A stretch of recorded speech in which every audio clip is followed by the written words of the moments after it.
Okay, so I think we are online and recording. Yeah. So hi everyone. Welcome to this event of the Users Workshop, Lasilia Paranal Users Workshop of 2020-2021. This is the last of three workshops that we're organizing this year, all online. And this time the organization is led by Tommaso, Paolo, and John.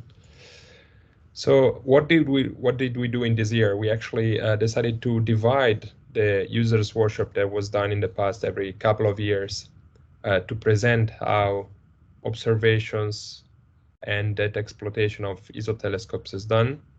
We divided it in 3 events, and the part 1, part 2, part 3 became a little bit not in line with the phase 1, phase 2, phase 3 that we usually refer to at ESO for the preparation of the observations, the carrying out of the observations, and the post-observations because of the pandemic and the cancellation of the P107 call for proposal. So we ended up having this workshop as the last one, this workshop that is actually really on how to prepare the phase 2 material. So how to prepare the observations for material.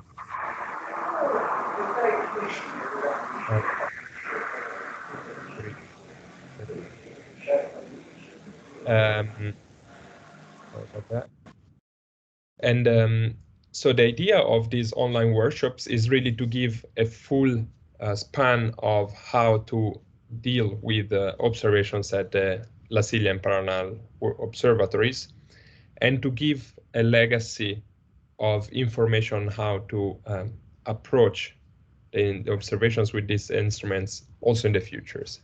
This is why if you click on the program pages, you will find in each of the 3 parts the links to the presentations and the videos, especially also on the hands-on session, that can be really used in the future to learn how to carry out your observations or to prepare to ask for time at ESO or to use the data from ESO.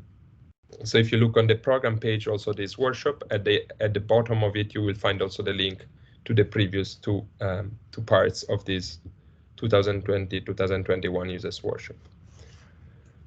These will remain as a legacy, and as Marina will explain later, for future questions about your observations and so, we really encourage you to now use this new possibility that we have to actually submit questions to us through the support.eso.org website.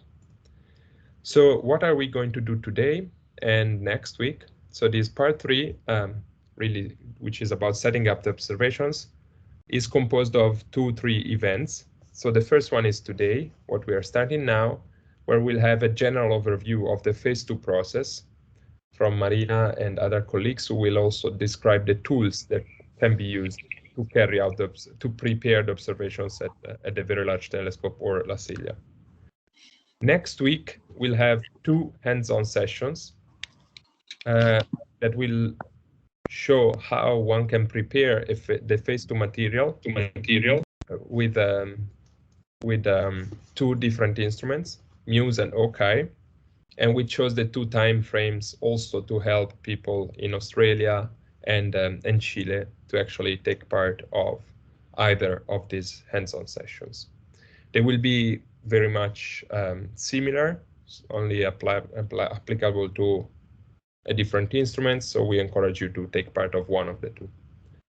What we are actually thinking is that the best strategy is that today one learns a little bit about the tools, starts to work on their own phase 2.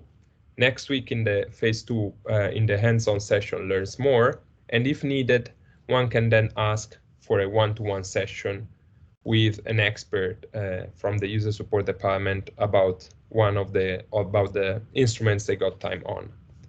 So if you are interested in this possibility and you did not register yet, please start to fill in the registration form on the website, adding the run ID of the run where you are PI or phase 2 delegated, so that we can then approach you personally to actually find the time for this one-to-one session. Also, this hands-on session of next week will be held on this same link, so you will not have to learn about another link. And we will share the recording of both hands-on session on our website in the future. So a few final technical information before starting. We encourage you to please keep your microphone muted during the talks. And if you want to ask a question, please either use the raise hand button or type a question in the meeting chat. This will be read by Tommaso or the other moderators. And if you want to contact us for any issue or any question, you can use the support.iso.org, but during the workshop, you can actually contact us at lpousers@iso.org.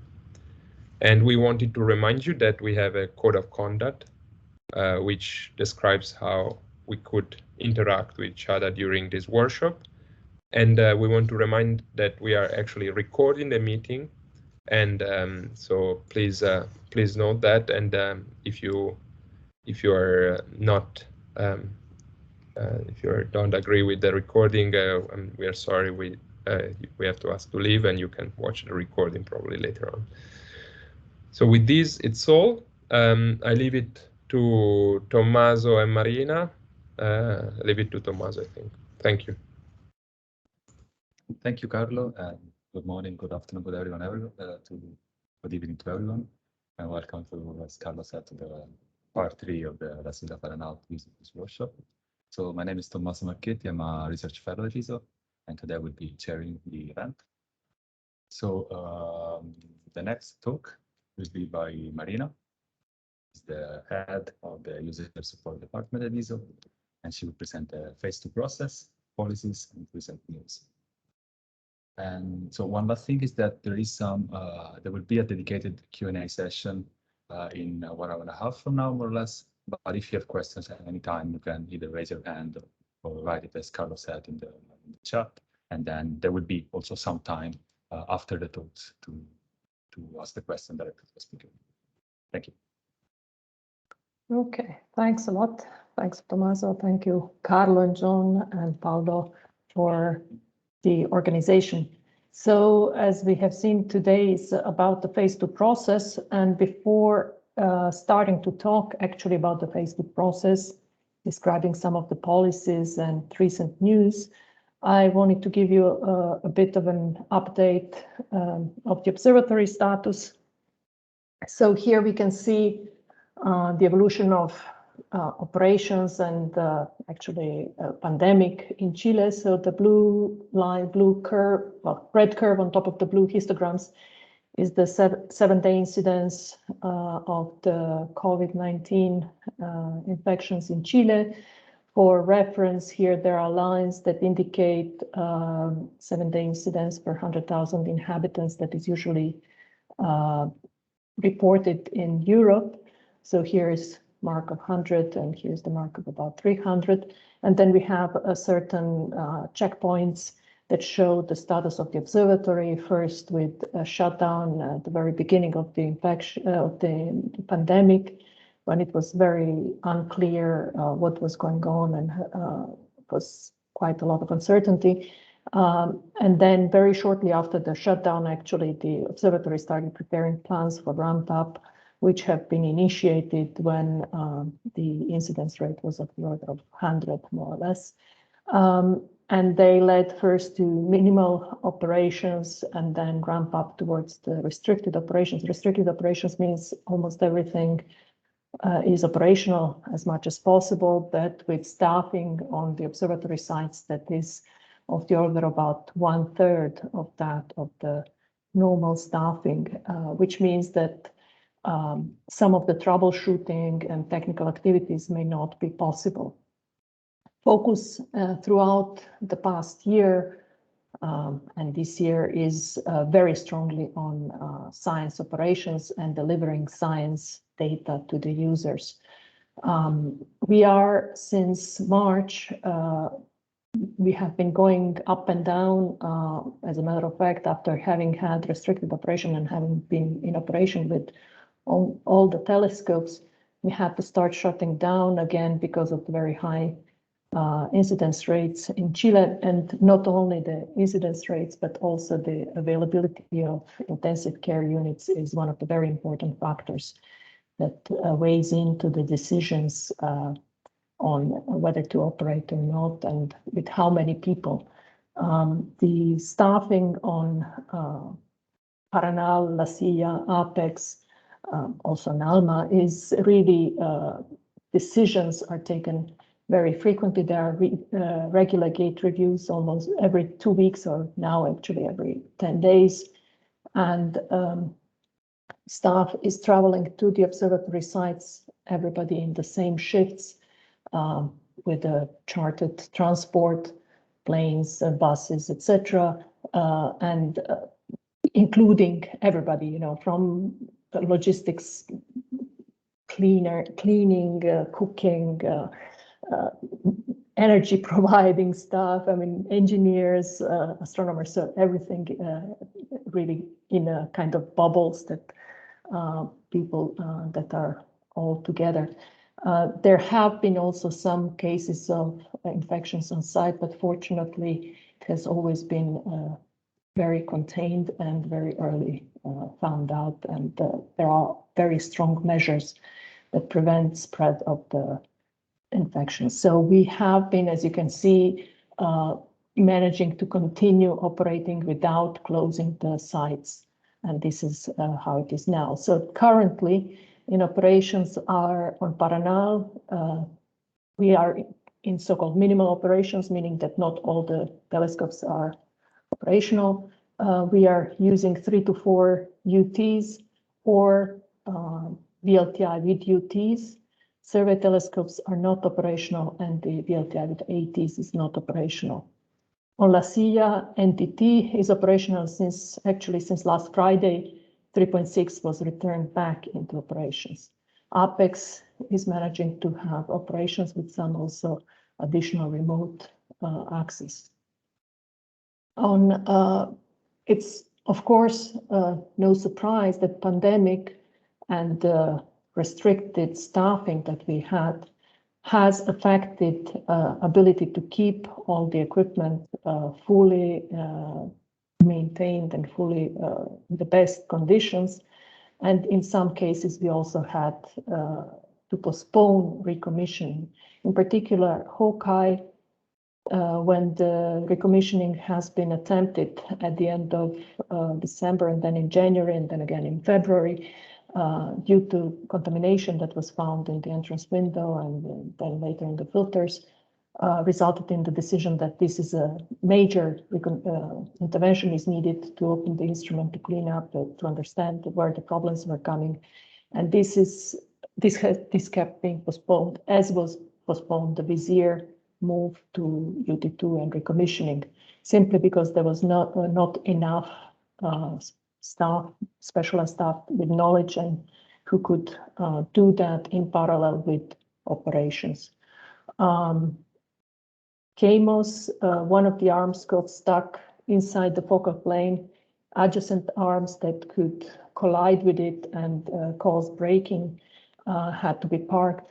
And for the moment, we have workarounds to operate with CAMOS, but 6 arms are not in use.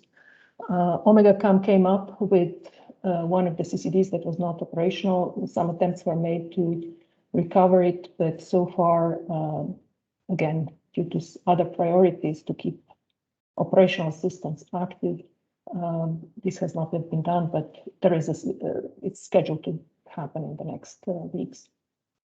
Matisse has experienced problems with the dill motor, which then led to the decision to fix the configuration in a low resolution rather than risking that during some of the motor moves, the instrument becomes completely unavailable.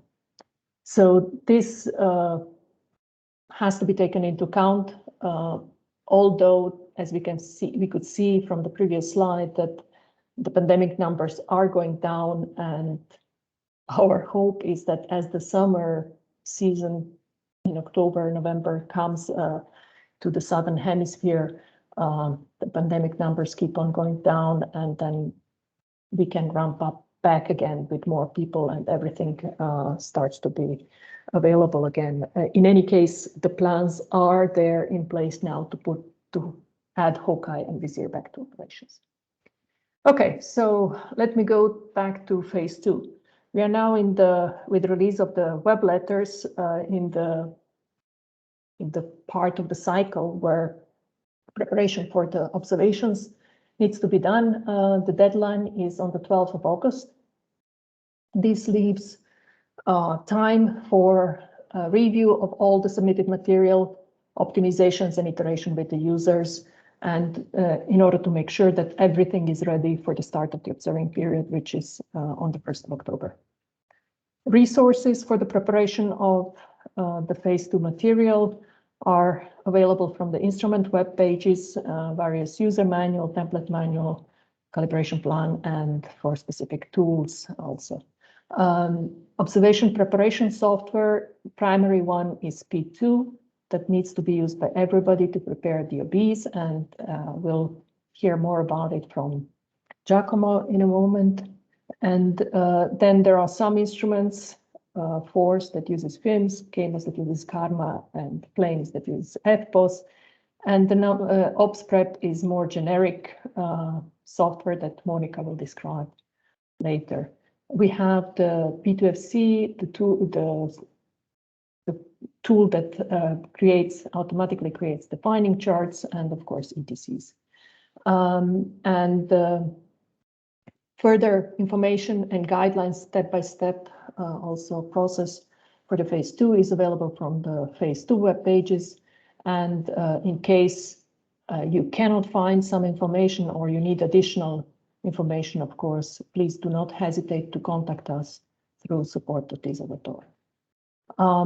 Now, service mode is envisaged and implemented with the goals to maximize the scientific efficiency by executing the programs that have the highest priority that can match the current observing conditions. Through that and the sharing of the calibration data between different programs, we are minimizing the amount of calibrations that have to be taken during the night, and therefore also maximizing the operational efficiency. And we are maximizing the use of the scientific time on the telescope because we can effectively use the weather conditions that are available at the moment with different programs. And through all of that, the idea is to maximize the scientific productivity. This is the ultimate goal of any observatory, and through production of uniform data sets that also have all the necessary calibrations and are archived and can be used again by not only the PI and the original team, but also by other teams in the community once the data become public.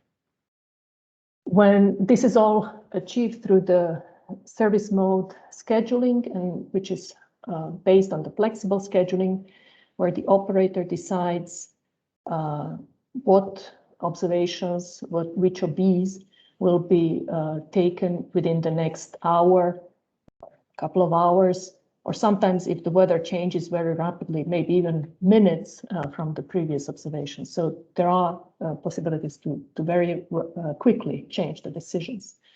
This then, of course, matches the constraints that we have and the scientific priority of the programs.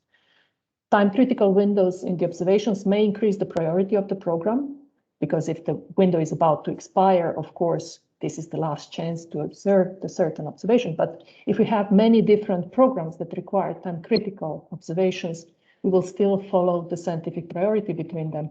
And in that case, this may lead to expiration, failing of the OBs. So use of time-critical observations really needs to be done when it's absolutely scientifically necessary, and I'll come to that in a moment. Each OB, each observation is independent from each other. There is some possibility to connecting them through concatenations, groups, and time links that will be explained in the next presentation.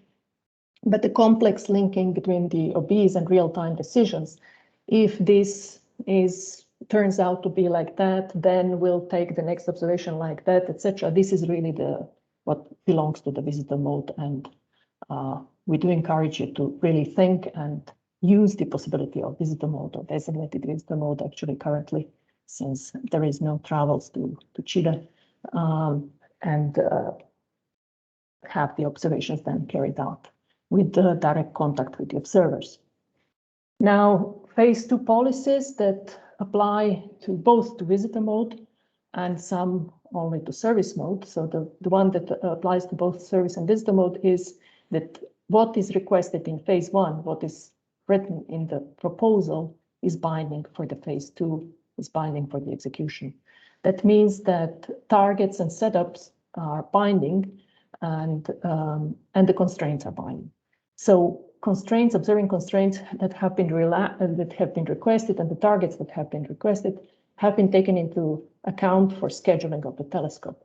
Changing them, requesting more stringent constraints, would disrupt what is the assumed for the scheduling, because we are actually guaranteeing the observations to be taken under the constraints as requested, to the extent that this is possible, and therefore it's not possible to ask for more stringent constraints.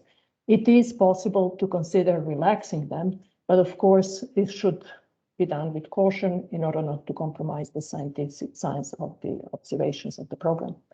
Targets and setups are binding, meaning that changes, some small adjustments may be possible, but no major changes of the RA distribution, because that could disrupt the schedule and create holes or pileups.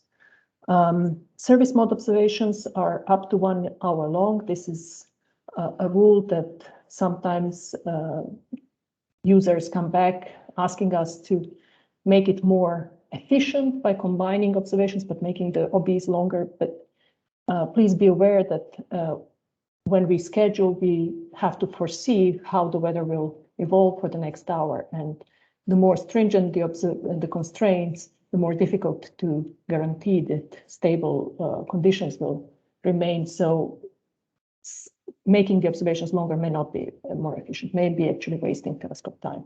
And also it may not be possible to schedule a 2 hour long OBs in the last 1 hour of the night. That would decrease the possibility of getting the data. So saving overheads is not always the best justification for having a waiver for longer than 1 hour observations. But if, for example, a target needs to be monitored throughout the transit, planetary transit, then of course this can be requested. And time critical, I already mentioned, time critical constraints need to be used sparsely with care, not to result in failing of the OBs, in expiring of the OBs. Absolute time windows are absolute, meaning when somebody requests absolute time window, observations must be done within 1 or more absolute time windows. Then the last one, when it expires, the OB is gone, it cannot be recovered. Relative time delays in a time sequence of observations for monitoring of the targets. There are scientific cases where this can be justified to add more observations to a sequence, but this will not happen automatically. This has to be requested via support.esa.org. For the VLTI, we have a new news for period 108. We have introduced the so-called nested containers. VLTI observations have to come always with a combination of science plus calibrator, so they always have to come in concatenation. As of period 108, it's possible to put concatenations into time links or groups. This is such that imaging programs, for example, can be identified where observations from different baselines are put in the same run ID and are put in the same group, or it's in a time link if the target is, for example, time critical. For the time critical imaging programs, if not all of the baselines, all of the images are taken, all of the epochs are taken within the imaging slot, then in special conditions, if this is a very highly ranked program that had very clearly defined that already at the proposed time and requests up to 15 concatenations per target, it may be requested to repeat the expired observations. And this leads me to my last slide. Just to repeat, we have the nested containers for VLTI introduced from period 108. From the last year, actually, already we have the change requests and waivers that can be accessed from the P2.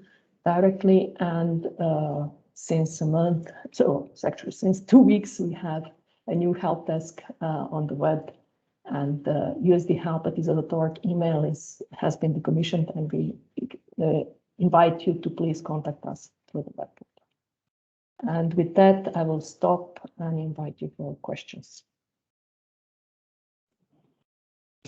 Thanks, Maria. Are there questions for Maria?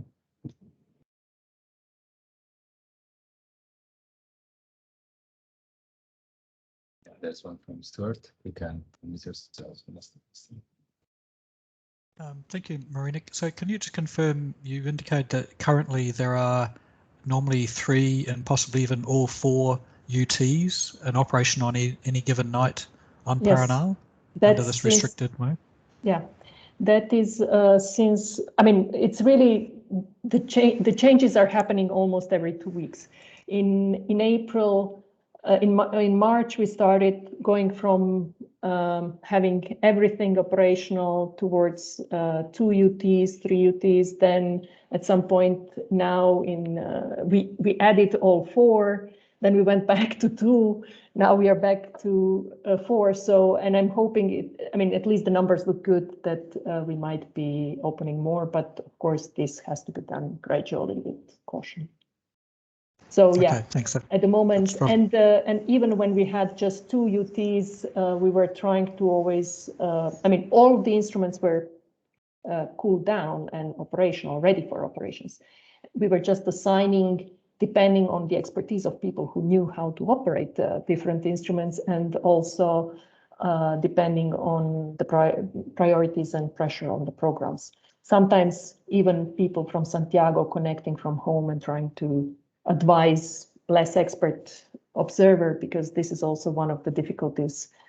We cannot have always sufficient number of staff, and yeah, there is different specializations. We try to match the specialization to the programs and to the weeks that we have.